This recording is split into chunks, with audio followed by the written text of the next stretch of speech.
two sisters. One afternoon, a simple trip for pizza that ended in a parent's worst nightmare. In broad daylight, at a busy shopping center, 12-year-old Sheila and 10-year-old Catherine Lyon vanished without a trace. No screams, no clues. Their family lived with haunting questions until a chilling discovery resurfaces 38 years later. In the spring of 1975, Kensington, Maryland embodied everything Americans dreamed of when they pictured suburban paradise. Tree-lined streets stretched through neighborhoods where children rode bicycles freely. Neighbors knew each other by name, and the biggest worry parents had was whether their kids would track mud through the house after playing outside. On Pliers Mill Road, one house stood out not for its appearance, but for the warmth that radiated from within. John Lyon's voice was familiar to thousands of Washington, D.C. area residents who tune in to Mal FM every day, where his smooth radio personality had made him a local celebrity. But when he walked through his front door each evening, he wasn't a voice of the airwaves. He was simply Dad. Mary Lyon had mastered the delicate art of managing a household that never seemed to slow down with 4 children spanning 6 years in age.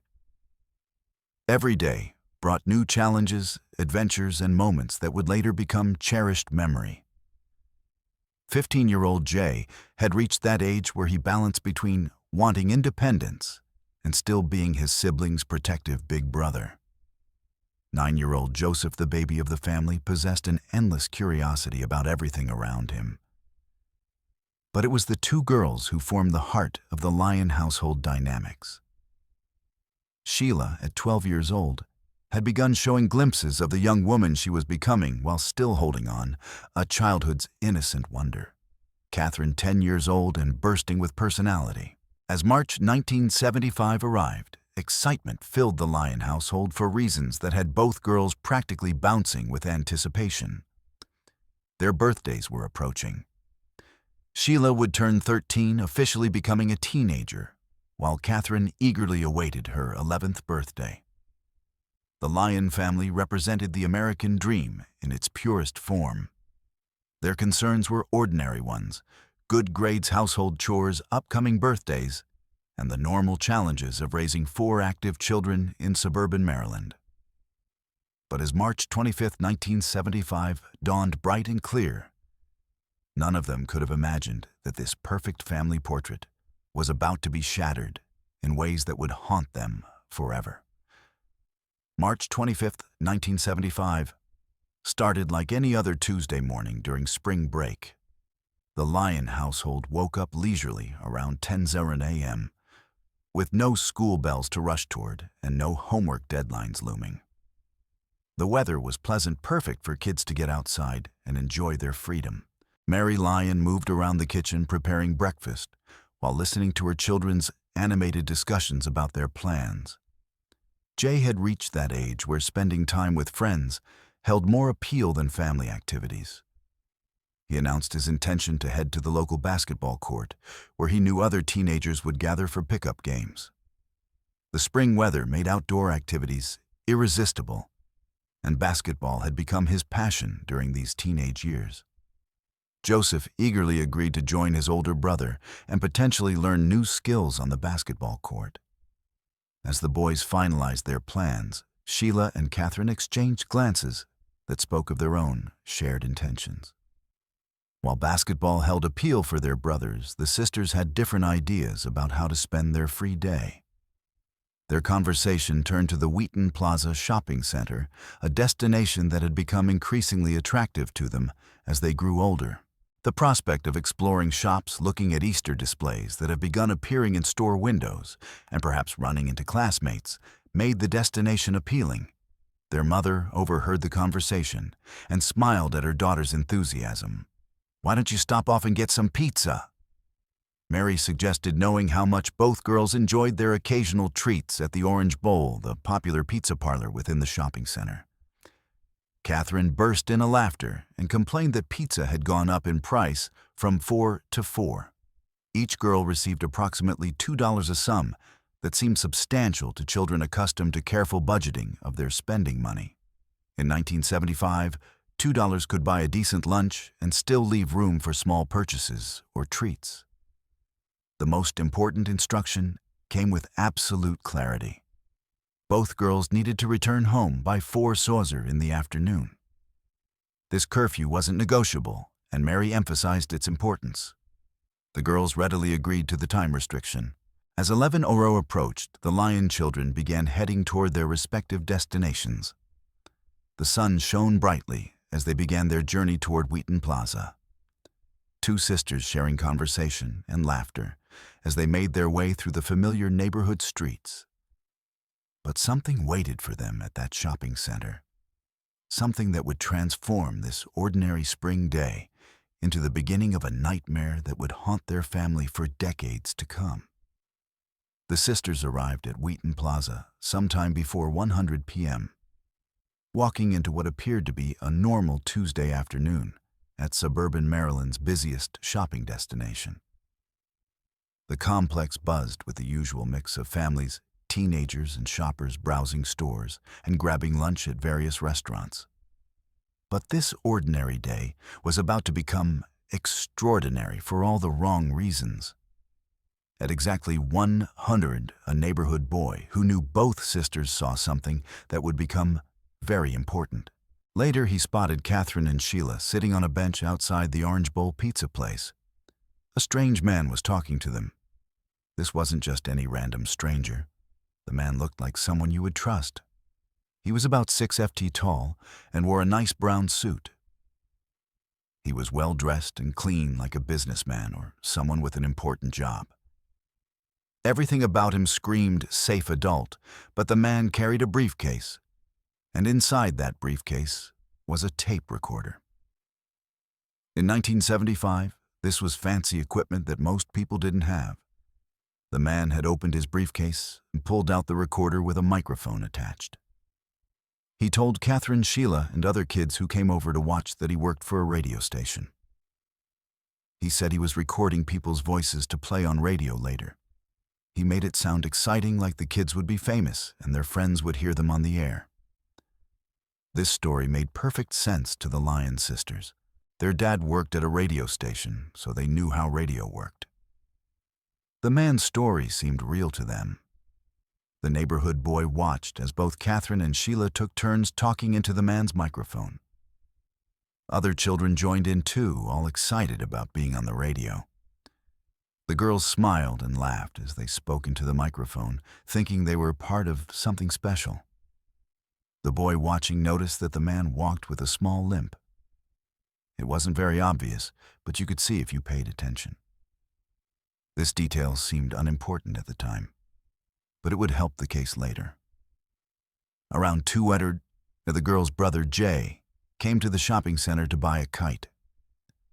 As he walked through the plaza, he looked through the window of the Orange Bowl restaurant and saw his sisters inside.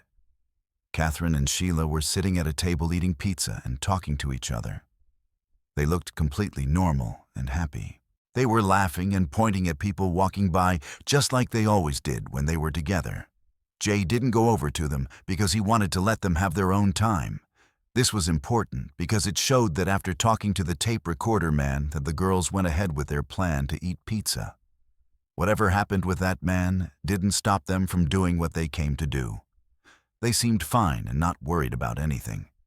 But there was another presence at the shopping center that day, someone whose behavior was far more obviously threatening. As Danette and her friends walked around looking at stores, they noticed a creepy young man following them. This second suspect was completely different from the well-dressed tape recorder man. This guy was much younger, maybe in his late teens or early 20s. He had long, messy hair and looked like he didn't take care of himself. He was about 5'11" and tall and had bad acne all over his face. Most noticeable were the scars on his left cheek that made him look rough and dangerous. His clothes were shabby and cheap. He wore a Peters jacket, which was popular with some young men back then.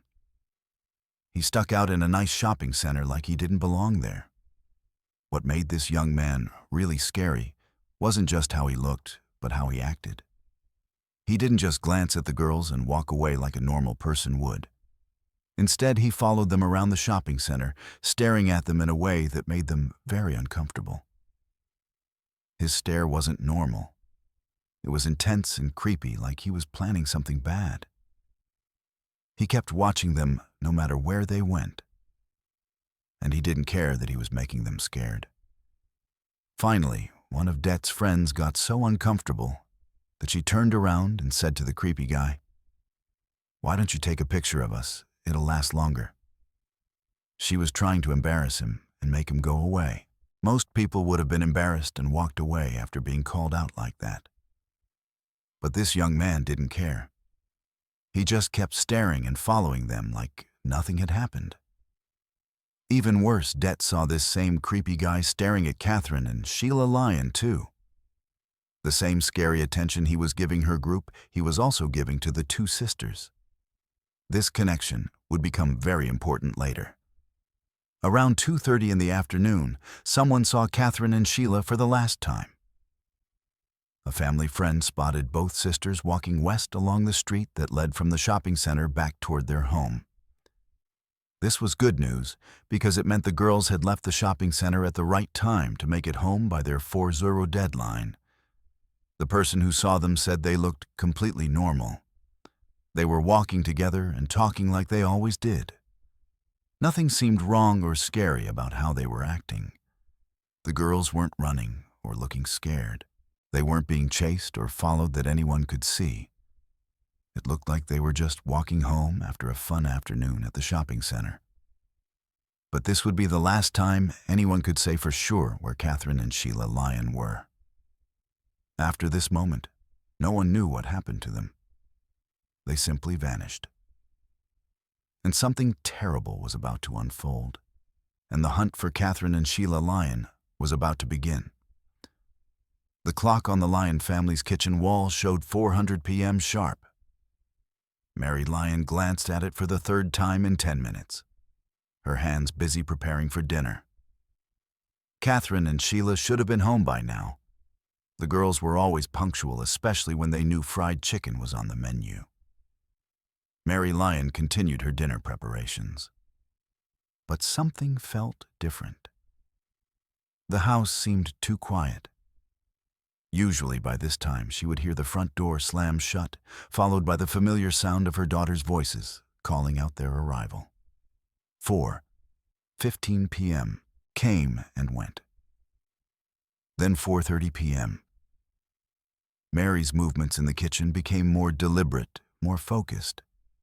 She was trying to keep her hands busy while her mind began racing through possibilities. Maybe they had met friends at the shopping center. Maybe they had decided to look around longer than planned. Maybe they had lost track of time. 5:00 p.m. arrived with still no word from Catherine and Sheila. The fried chicken Mary had planned to cook remained in the refrigerator, untouched. Instead, she found herself pacing between the kitchen window and the front door, looking for any sign of her daughters walking up the street. 15 p.m. The annoyance was now mixed with something else, a creeping feeling that Mary didn't want to acknowledge. She told herself she was being dramatic, that the girls were fine, that they would come through the door any minute with perfectly reasonable explanations for their delay. This wasn't like Catherine and Sheila. They didn't ignore rules. They didn't make their mother worry like this. Something was wrong, and Mary Lyon could feel it in every fiber of her being. Mary's husband arrived home from work to find his wife sitting by the telephone, her face pale with worry. When she explained the situation, he saw his own fear reflected in her eyes.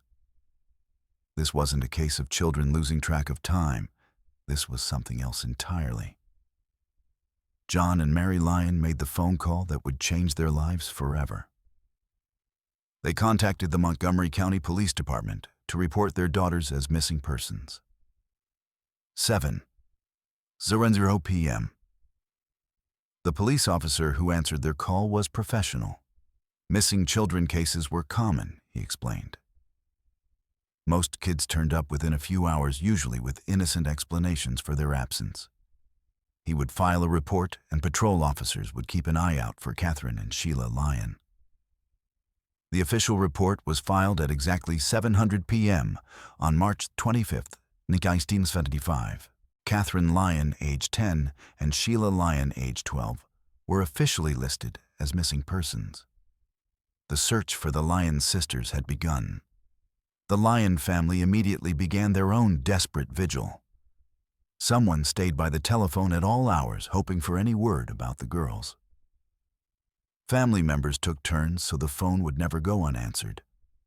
Whether it was a call from the police with news, or possibly even from Sheila and Catherine themselves, by 8:00 p.m., the initial police response had escalated. This wasn't just a routine missing persons case anymore. Officers were conducting house-to-house searches throughout the neighborhood, knocking on doors, asking questions, and gathering any information that might provide a clue to Catherine and Sheila's whereabouts. Search dogs were brought in within the first 24 hours. These specially trained animals picked up the girls' scent at the shopping center, confirming that Catherine and Sheila had indeed been there as planned. The dogs followed the trail through the mall, out into the parking lot. And then nothing. The scents simply disappeared, as if the girls had vanished into thin air. The search expanded rapidly. What had begun as a neighborhood investigation now involved multiple law enforcement agencies. Scuba divers were deployed to search local lakes and ponds. Teams of officers crawled through storm sewers, flashlights cutting through the darkness, hoping and dreading what they might find. Vacant lots were combed inch by inch. Abandoned buildings were broken into and examined. Every possible location where two young girls might be hiding or might be hidden was investigated. The community response was overwhelming. Hundreds of volunteers joined the official search efforts. Neighbors who had never spoken before found themselves working side by side, united by the desperate hope of bringing Catherine and Sheila home safely. A reward fund was established, growing quickly to $9,000, a substantial sum in 1975. Posters with Catherine and Sheila's photographs appeared on every telephone pole, in every shop window, and on every community bulletin board. Their faces became familiar to everyone in the area, a constant reminder that two children were missing and needed to be found. Then came the call that would torture the Lyon family in ways they never imagined possible. On April 4, 1975, 10 days after Catherine and Sheila had disappeared, the phone rang in the Lyon household. Mary answered, as she always did now, with a mixture of hope and dread. The voice on the other end was unfamiliar, deliberately disguised. The caller claimed to have the girls. He wanted $10,000 for their safe return. The ransom demand sent shockwaves through the family and the investigating officers, who were now monitoring all calls to the Lyon home. Instructions followed. The money was to be placed in a briefcase and left in a specific restroom at the Annapolis courthouse. The caller provided detailed directions, specific timing requirements, and stern warnings about police involvement. The Lyon parents were willing to pay anything to get their daughters back. But the police had to make a difficult decision. They couldn't risk $10,000 of the family's money on what might be a cruel hoax. But they also couldn't ignore the possibility that this caller actually had Catherine and Sheila. The compromise was strategic, but risky. Only $11 was placed in the briefcase, arranged to look like much more money from a distance. If the caller was genuine, if he truly had the girls, the police hoped he would take the bait and lead them to Catherine and Sheila's location. The drop was made exactly as instructed.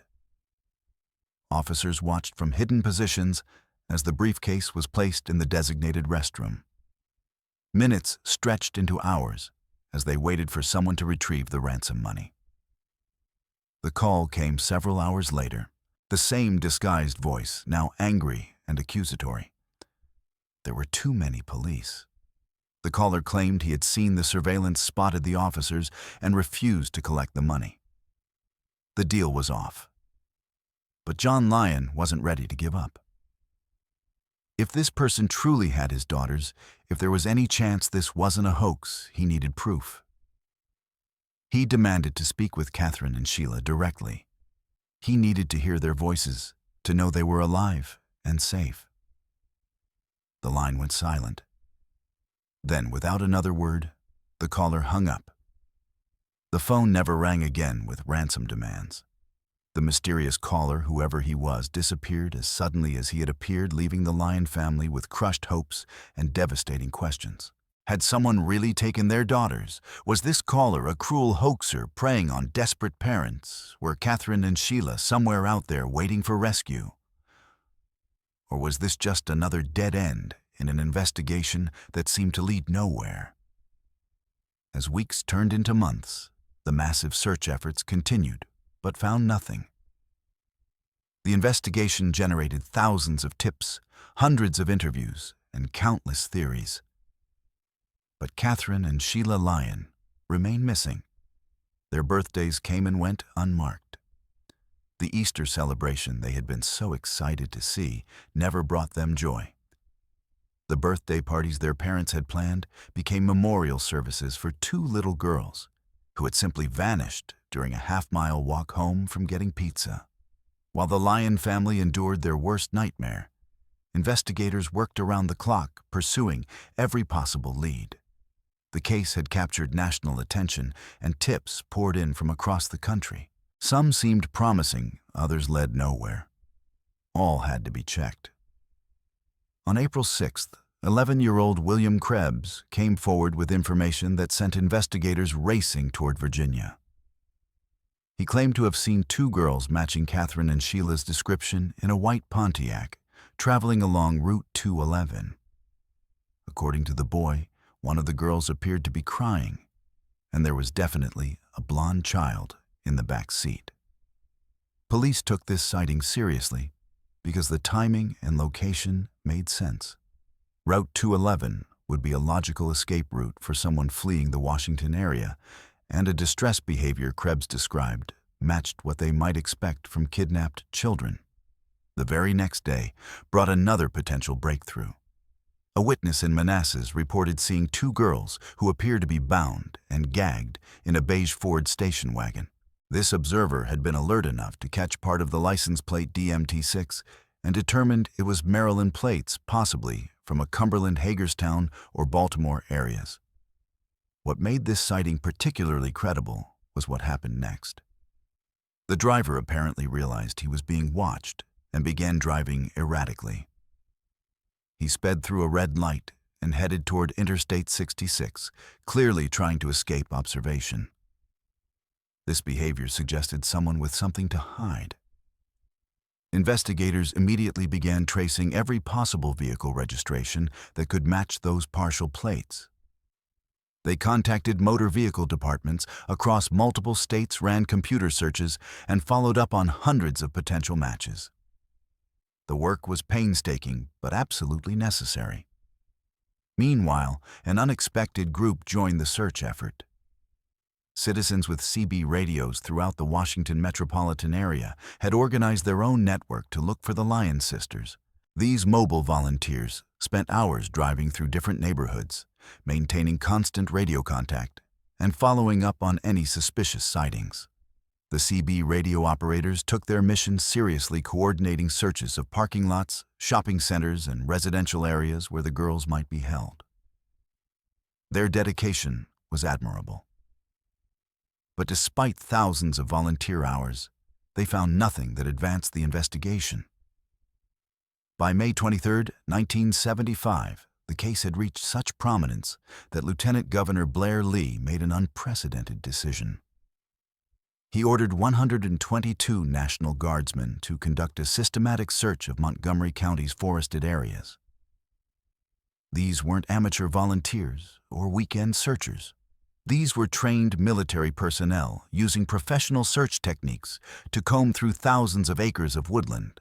They understood grid patterns, evidence preservation, and thorough coverage of terrain. For days, National Guard units moved through forest parks and undeveloped land throughout the county. They searched ravines, cleared areas, dense woods, and anywhere two bodies might be hidden.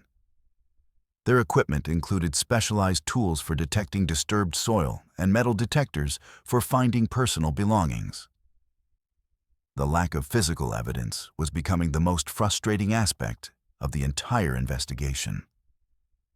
With no bodies, no crime scene, and no witnesses to an actual abduction, investigators had to work with theories and possibilities rather than concrete facts. By the summer of 1975, the harsh reality began to set in for the Lyon family. After months of intensive searching, countless false leads, and the emotional roller coaster of hope followed by disappointment, John and Mary Lyon were forced to accept what they had tried desperately to deny. Their daughters were most likely dead. This acceptance didn't mean they stopped hoping for answers.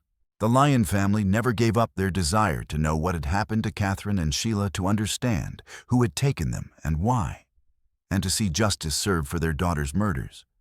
But they had to find a way to live with the devastating reality that their girls were never coming home.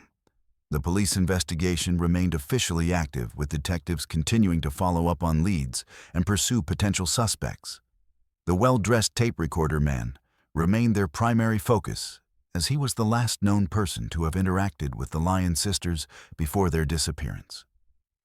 Composite sketches of both the older man and the younger suspect were distributed widely, generating numerous tips and potential identifications. In 1987, 12 years after the Lyon sisters' disappearance, investigators thought they might have found their perpetrator. Fred Howard Coffey, a convicted child molester from North Carolina, became a person of interest in the case. Coffey's criminal history and methods seemed to fit the profile of someone who could have abducted Catherine and Sheila. Coffey had been convicted of approaching children using various devices and equipment to gain their trust, a tactic remarkably similar to the tape recorder man's approach to the Lyon sisters. He would use metal detectors, cameras, and other interesting gadgets to start conversations with potential victims, presenting himself as friendly and trustworthy before revealing his true intentions. Investigators discovered that Coffey had been in Montgomery County during the week following the Lyon sisters' disappearance, which initially seemed like a promising connection. His presence in the area during the critical time period, combined with his history of using equipment to lure children, made him appear to be a strong suspect. However, despite extensive investigation, detectives were never able to establish Coffey's whereabouts on March 25, 1975, the actual day Catherine and Sheila disappeared. Without being able to place him at Wheaton Plaza or prove he had any contact with the Lyon sisters, the case against Coffey ultimately fell apart. He remained a person of interest, but could never be definitively connected to the crime. What investigators didn't realize at the time was that the most important witness in the case had already come forward and been dismissed as unreliable. On April 1, 1975, just 1 week after the Lyon sisters vanished, an 18-year-old named Lloyd Lee Welch Jr. had contacted police with what he claimed was crucial information about the case. Welch told investigators that he had witnessed the tape recorder man forcing 2 distressed children into a red Camaro in the Wheaton Plaza parking lot. Welch's account seemed potentially significant. He was claiming to have seen the actual abduction take place. However, when police administered a polygraph examination, Welch failed the lie detector test completely. His physiological responses indicated deception, leading investigators to conclude that he was lying about what he claimed to have witnessed. Detectives suspected that Welch had fabricated his story in hopes of collecting the $9,000 reward that the Lyon family had offered for information leading to their daughter's safe return. False witnesses motivated by reward money were common in high-profile missing persons cases, and Welch's failed polygraph seemed to confirm that he was just another opportunist trying to profit from the family's tragedy. Welch was released and dismissed as an unreliable witness. His statement was reduced to a single page in the case file marked simply "Polygraph Lied" and filed away in a vast mountain of paperwork that the Line investigation had generated over the months of intensive work. That one-page report would sit buried in the case files for nearly 4 decades, forgotten by investigators and ignored by anyone who might have reviewed the case materials. Lloyd Welch's name disappeared from active consideration, and he faded into obscurity as the investigation moved on to pursue other leads and suspects. But sometimes, the most important clues hide in plain sight, waiting decades to be rediscovered by fresh eyes and new perspectives. Lloyd Welch had been dismissed and forgotten, but his story was far from over. By 2013, nearly 4 decades had passed since Catherine and Sheila Lyon vanished from Whedon Plaza. The original investigators had either retired or passed away, and the case had become a historical footnote, one of those tragic mysteries that seemed destined to remain forever unsolved. However, the Montgomery County Police Department made a decision that would change everything. They assigned the cold case to Sergeant Chris Hamrock, a detective known for his methodical approach and refusal to accept defeat. Hamrock's assignment was daunting. Review every single piece of evidence, every witness statement, and every lead that had been pursued over nearly 40 years. The case file had grown into multiple boxes containing thousands of documents, photographs, and records. Most investigators might have been overwhelmed by the sheer volume of material. But Hamrock approached the task systematically. He began reading through every report, no matter how insignificant it might have seemed at the time it was filed. Buried deep in the archives, Hamrock discovered something that stopped him cold. There, among the hundreds of witness statements from 1975, was a single-page report about an 18-year-old named Lloyd Lee Welch, Jr. The report was brief and had been marked "Polygraph Lied," indicating that investigators in 1975 had dismissed Welch as unreliable. But something about the statement caught Hamrock's attention, and he decided to dig deeper. When Hamrock located a 1977 mugshot of Lloyd Welch, the resemblance to the composite sketch of a younger suspect was unmistakable. The facial features, hair, and overall appearance matched closely enough to warrant serious investigation. This discovery led Hamrock to research Welch's background, and what he found was deeply disturbing. Lloyd Welch wasn't just some teenager who had tried to insert himself into a high-profile case for attention or reward money. He was a career criminal with a history that perfectly fit the profile of someone capable of abducting and harming children. At the time of Hamra's investigation, Welch was serving a 29-year sentence in Delaware for child molestation. His criminal record painted a picture of a dangerous predator with an extensive history of violence and sexual crimes. The charges against Welch included rape, domestic violence, and assault with a knife. He had been convicted of crimes in 3 different states, demonstrating a pattern of violence that had persisted for decades. Particularly relevant to the Lyon case was Welch's documented sexual preference for adolescent girls. This wasn't speculation. It was established through his conviction records and psychological evaluations conducted during his various incarcerations. Hamrock also discovered that Welch was an Appalachian native who had been raised in foster care after experiencing severe abuse as a child. Former acquaintances described him as having a violent temper and being capable of explosive rage, especially when challenged or cornered. This background information transformed the 1975 polygraph failure from a reason to dismiss Welch into a potential red flag that had been missed. Career criminals, especially those with histories of deception and manipulation, often know how to game lie detector tests, or may fail them for reasons unrelated to the specific questions being asked. On October 16, 2013, Hamrock and his team traveled to the Smyrna Correctional Center in Delaware to interview Lloyd Welch. What happened during that 8-hour interrogation would finally begin to unlock the mystery that had persisted for 38 years. When the detectives entered the interview room, Welch's first words were chilling in their matter-of-fact delivery. I know why you're here. You're here about those two missing kids." The statement immediately told investigators two crucial things. Welch remembered the Lyon case despite decades having passed, and he seemed to have been expecting this conversation.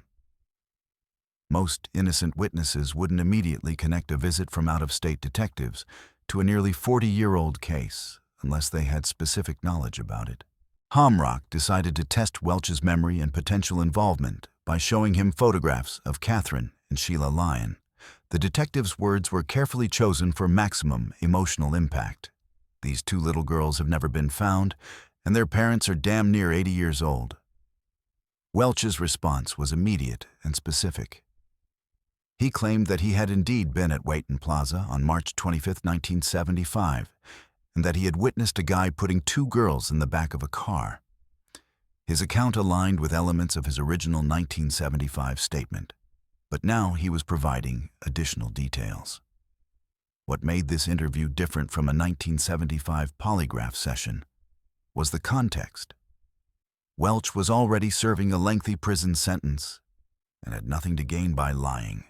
He wasn't seeking reward money or trying to insert himself into a famous case for attention. He was a convicted criminal talking to detectives who had traveled hundreds of miles specifically to question him about events from nearly 4 decades earlier. As the interview progressed, it became clear that Welch possessed knowledge about the case that went beyond what had been publicly reported. He provided details about the plaza, the timing of events, and the circumstances of the girls' disappearance that suggested genuine involvement rather than information gleaned for media coverage. For the first time since 1975, investigators felt they were finally talking to someone who had actually been there when Catherine and Sheila Lyon vanished. After 38 years of silence, someone was finally talking. Following the initial October 2013 interview, detectives knew they were onto something significant. But Lloyd Welch's story was far from complete. Over the next several months, investigators would conduct 12 additional interviews with Welch, each session revealing new layers of a horrific crime that had remained hidden for decades. Welch's initial strategy appeared to be providing just enough information to seem cooperative, while deflecting responsibility onto others. His first major accusation targeted Raymond Molesky Sr., a known child trafficker who had operated in the Washington, D.C. area during the 1970s. According to Welch's early accounts, Molesky was the true perpetrator of the Lyon sisters' abduction and murder. Welch claimed that he had witnessed Molesky taking the girls, but had been too frightened to come forward at the time due to threats against his own safety. This version of events painted Welch as a reluctant witness rather than an active participant. He described seeing the girls being transported to Molesky's residence, where they were allegedly drugged, molested, and ultimately killed. Raymond Rudolph Molesky Sr., born in 1936, a resident of Sutton, Maryland, at the time of the sisters' disappearance, lived approximately 17 kilometers from the Lyon family in 1975. Molesky had been convicted of the November 1977 shooting deaths of his 35-year-old wife, Dolores, and 17-year-old son, Raymond Jr., in addition to wounding his youngest son following a heated domestic argument. He was convicted and sentenced to 40 years in prison for these offenses. Contemporary eyewitness accounts of the individual with the tape recorder in the Wheaton Plaza shopping center are considered a likely suspect in the Lyon sisters' abduction. Indicated the man walked with a slight limp, as had Molesky. Furthermore, Molesky closely resembled the composite drawing. This information, coupled with Molesky's known history of child sexual abuse, had previously made him a strong contemporary suspect, based on information later given to authorities by prison informants and Molesky's own subsequent claims to hold knowledge regarding the sisters' abduction, which he offered to share with investigators in exchange for more favorable prison conditions. Authorities searched his former residence in early April 1982. Although no evidence was discovered, Molesky died in prison in 2010. However, as investigators pressed for specific details and corroborating evidence, Welch's story began to shift dramatically. Details that he had presented as facts in one interview would be contradicted or modified in the next session. The pattern became clear to experienced interrogators. Welch was testing different versions of events to see which ones investigators found most believable, while simultaneously trying to minimize his own role in whatever had actually happened. Each interview brought new contradictions and modifications to his account. Sometimes he claimed to have been merely a witness. Other times, he admitted to limited involvement, and occasionally, he would come close to full confession before pulling back and revising his story once again. By July 2014, after months of questioning and confrontation with inconsistencies in his various accounts, Welch finally began revealing what investigators believed was closer to the truth. In this version, Welch admitted that the Lyons sisters had been taken to a location controlled by his own family members, specifically his father Lloyd Welch Sr. and his uncle Richard Allen Welch. The setting he described was far more sinister than his previous accounts involving Raymond Molesky. According to Welch's July 2014 statements, the girls have been held in a concrete basement that was accessible only through a single entrance secured with a padlock. This detail would later prove crucial when investigators began searching for physical evidence. Welch claimed that he had witnessed his father and uncle sexually abusing Catherine and Sheila in this basement location. His account described prolonged torture and assault that lasted for an undetermined period. Most significantly, Welch admitted that he never saw the children alive again after the basement incident. While he continued to deny directly participating in their murders, he acknowledged being present during the aftermath and being forced to help dispose of evidence. This confession represented a dramatic shift from his earlier claims of being merely a witness to someone else's crimes. Now he was admitting to being present during the actual abuse and acknowledging participation in covering up the murders. Investigators now had enough information to begin searching for physical evidence that could corroborate Welch's evolving confessions. In September 2014, they obtained search warrants for his uncle Richard Allen Welch's former residence in Hyattsville, Maryland. What they found in that basement exceeded their most optimistic expectations for finding evidence in such an old case.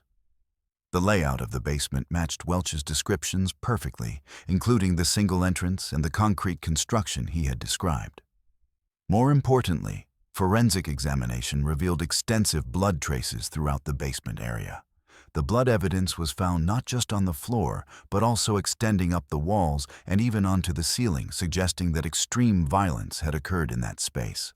Forensic testing confirmed that the blood was human in origin, though decades of degradation meant that DNA analysis couldn't provide genealogical identification. However, the quantity and distribution pattern of the blood evidence was consistent with Welch's accounts of prolonged violence and abuse. The basement discovery represented the first physical evidence investigators had found in nearly 40 years that directly supported witness testimony about the Lyonists' fate. However, the most disturbing revelations were yet to come. Welch's confessions eventually extended beyond the abuse and murder to describe how the bodies have been disposed of, leading investigators to a remote location in Virginia's Blue Ridge Mountains. Taylor's Mountain in Bedford County, Virginia, was family property that had been used by the Welch clan for decades. According to Lloyd Welch, this isolated location had served as the final resting place for Catherine and Sheila Lyon. Welch described how the bodies had been transported to Taylor's Mountain in heavy duffel bags and ultimately destroyed in a fire that burned for several days. His cousin Henry Parker hadn't spoken about what he saw for decades. But in December 2014, almost 40 years later, he finally broke his silence. He told detectives that one day in 1975, his cousin Lloyd Welch showed up unexpectedly at a family property on Taylor's Mountain. Welch wasn't alone. He had 2 large Army-style duffel bags in the back of his vehicle. Each bag was stained with something dark and red. When Parker approached, the smell hit him first. It was thick, putrid, like rotting flesh. Wall said nothing about what was inside. Parker didn't ask. He recalled that the bags had been thrown into flames that burned continuously for days, and that neighbors had complained about a distinctive, terrible smell that one described as like you burnt yourself.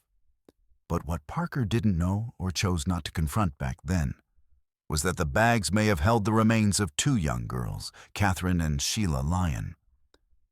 Parker's story wasn't the only one to point a finger at Welch. His sister Connie Akers also remembered the visit. She was just a teenager at the time. Welch had arrived with his pregnant girlfriend Helen Craver and a bulging green duffel bag that smelled awful. Welch had claimed the stench was spoiled beef. But something about it didn't sit right with Akers. It wasn't just the smell. It was what happened next. Welch asked her to help clean several bags of clothes. When she saw that the clothing was soaked in blood, she refused. When investigators began excavating areas of Taylor's Mountain that Welch had identified, they found degraded bone fragments, a human tooth-charred wire that appeared to be from eyeglasses, and beaded jewelry, consistent with items the Lyon sisters might have worn. While none of these items could be definitively linked to Catherine and Sheila through DNA or other forensic methods due to their degraded condition, the collective evidence painted a horrific picture of what had happened to the two girls. After decades of mystery, the pieces were finally coming together. The horrific truth was emerging from the Virginia mountains, revealing a crime that was even more brutal and calculated than investigators had initially imagined. Armed with Lloyd Welch's confessions, physical evidence from the Hitsville basement, and corroborating testimony from family members, prosecutors were finally ready to seek justice for Catherine and Sheila Lyon. In July 2015, exactly 40 years and 4 months after the girls' disappearance, Lloyd Lee Welch Jr. was indicted on 2 counts of first-degree murder. The charges also included allegations that the murders were committed during the course of sexual abuse and the production of child pornography. The indictment represented a historic moment in American criminal justice. If the case proceeded a trial and resulted in conviction, then it would become the longest elapsed time between a murder and conviction without recovered bodies in United States history. Prosecutors also named Richard Allen Welch, Lloyd's uncle, as a person of interest in the case. However, they determined that while evidence suggested his involvement, there wasn't sufficient proof to bring charges against him that would be likely to result in conviction. The scale of the investigation that led to the indictment was staggering. Detectives have logged over 16,000 hours of work, executed 50 search warrants, and conducted more than 100 interviews across multiple states. This wasn't just a cold case review. It was one of the most extensive criminal investigations in Maryland history, spanning multiple jurisdictions and requiring coordination between numerous law enforcement agencies. As the case moved toward trial, Lloyd Welch faced a crucial decision. At 60 years old and already serving a lengthy sentence for child molestation, he was looking at the possibility of life in prison or even the death penalty if convicted on murder charges. On September 12, 2017, 42 years and 5 months after Catherine and Sheila Lyon vanished from Wheaton Plaza, Lloyd Welch appeared in a Bedford County, Virginia courtroom to enter his plea. In a packed courtroom that included the Lyon family members who had waited decades for this moment, Welch formally pleaded guilty to 2 counts of first-degree murder. However, even in his moment of legal accountability, Welch continued to minimize his role in the crimes. While admitting participation in the abduction of the girls, he maintained his denial of personally committing sexual assault or murder. According to his plea agreement, Welch would serve 2 concurrent 48-year sentences, effectively ensuring that he would spend the rest of his life in prison. Given his age and the length of the sentences, he might become eligible for parole consideration in his mid-80s. Though legal experts described his chances of ever being released as slim to none, The sentencing hearing was emotionally charged, with both John and Mary lying present in the courtroom. At 77 years old, the parents had finally lived to see someone held accountable for their daughters' deaths. Though the moment was bittersweet, given the decades of anguish they had endured throughout the proceedings. Welch remained largely silent, speaking only when required to enter his guilty plea. He offered no apology to the Lyon family and provided no additional details about the crimes beyond what he had already revealed during his interrogations. The judge's acceptance of the plea agreement meant that many questions about the case would remain forever unanswered. Without a trial, the full extent of the conspiracy, the identity of other potential participants, and the complete timeline of events would never be fully explored in a public forum. In January 2020, Lloyd Welch was transferred from Delaware's correctional system to Virginia to begin serving his murder sentences. The transfer marked the official end of his time as a Delaware prisoner and the beginning of what would almost certainly be his final incarceration. The conviction brought a measure of closure to one of America's most enduring missing children cases. But it also highlighted the reality that justice in such old cases often comes with limitations and unanswered questions. After 42 years, someone was finally being held accountable for the deaths of Catherine and Sheila Lyon. But the question remained, was Lloyd Welch the only person responsible for these heinous crimes? Perhaps the most heartbreaking reality is that Catherine's and Sheila's remains have never been recovered, despite extensive searches of Taylor's Mountain and the recovery of bone fragments and other potential evidence. This means that John and Mary Lyon, now in their 80s, have never been able to give their daughters a proper burial or have a place to visit and remember them. The absence of recovered remains continues to be a source of ongoing pain for the family. Another major unresolved aspect of the case involves Richard Allen Welch, Lloyd's uncle, who was named as a person of interest but never charged. According to Lloyd's confessions, Richard played a central role in the abuse and murder of the girls. Yet, insufficient evidence prevented prosecutors from bringing charges against him. The question of whether Richard Allen Welch should have faced justice alongside his nephew remains a contentious point in the case. Some investigators believe there was enough evidence to prosecute, while others maintain that the decision not to charge was appropriate given the limitations of the available proof. Family members of the Welch clan have suggested that the conspiracy to cover up the murders extended far beyond just Lloyd and Richard. Thomas Welch, a cousin, made public statements indicating his belief that there were more people involved and that there was a conspiracy in my family to cover it up. These allegations suggest that the Lioness murders may have involved a broader network of family members and associates who helped conceal the crimes for decades. However, with many potential witnesses now deceased and others unwilling to come forward, the full scope of the conspiracy may never be known. Despite these unanswered questions, the Lyon family expressed gratitude for the resolution that the case did achieve. In a statement following Welch's conviction, John Lyon said simply, "We just want to say thank you.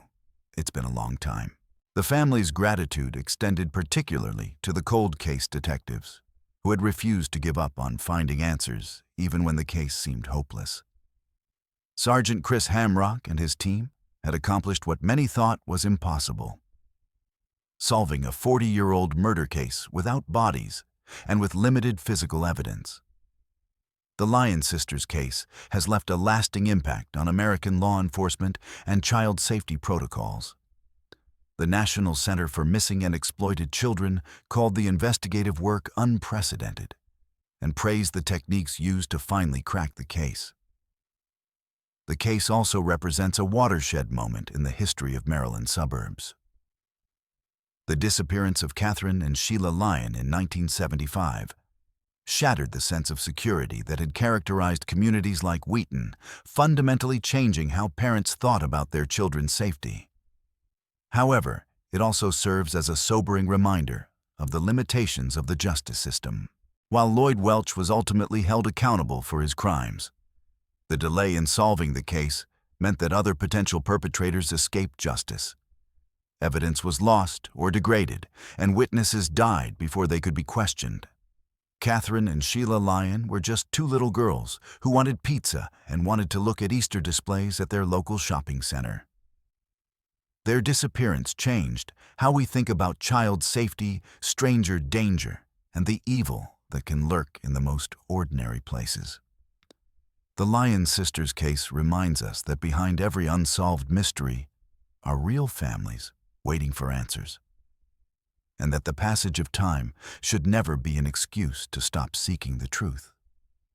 What do you think really happened on Taylor's Mountain? Was Lloyd Welch telling the truth about his limited involvement, or was he more responsible than he ever admitted? Let us know your thoughts in the comments below. If this case touched you like it touched us, please hit the like button and subscribe for more deep dives into true crime cases that changed America forever.